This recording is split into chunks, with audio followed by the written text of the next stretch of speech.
Around 30 years ago, buying a car was easy. Inform your wife or don't, and then head over to your Northwest Chevy dealer. But now, buying a car seems to be harder than ever. I mean, we have gas-ran cars, electric vehicles, and hybrids, which are a combination of the two. So that begs the question, are electric vehicles better than combustion-reliant cars? And the answer to that question is yes. Let me explain. First, let's talk about efficiency. Electric cars absolutely blow gas and hybrids out of the water. In fact, electric cars are by far the most efficient power-moving land vehicle ever built by man. According to Economic Times, EVs convert an outstanding 59 to 61% of the battery's power to vehicle movement, while gas-powered cars only convert 17 to 21%. Electric vehicles are also packed with high-performance motors which are not only quiet and smooth, but require less maintenance than internal combustion engines.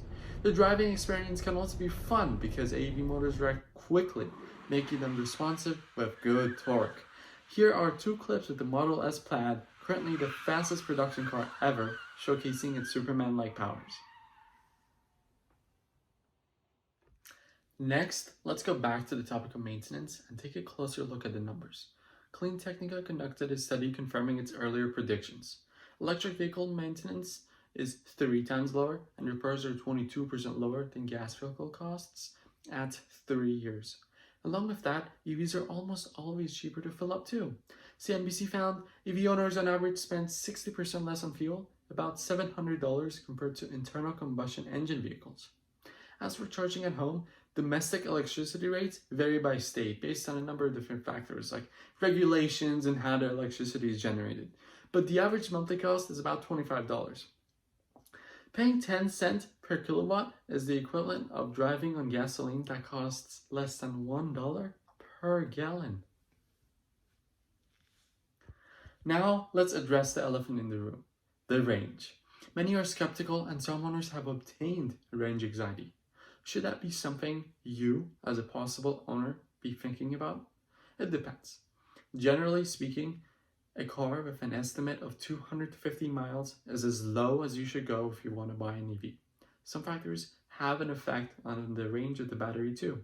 For example, electric batteries tend to preserve and more efficiently supply power in hotter climates.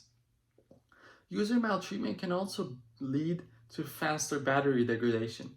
This is particularly apparent with owners who charge their cars each night, then not complete the cycle of discharge.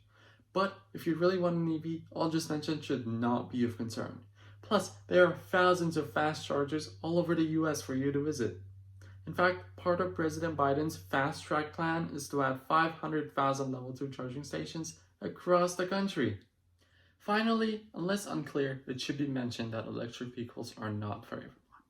But you do get a whole new experience, tax returns, crazy features like self-driving, spacious interiors due to the absence of a transmission, some of the safest designs, and whether you agree or not, a step forward in a cleaner earth.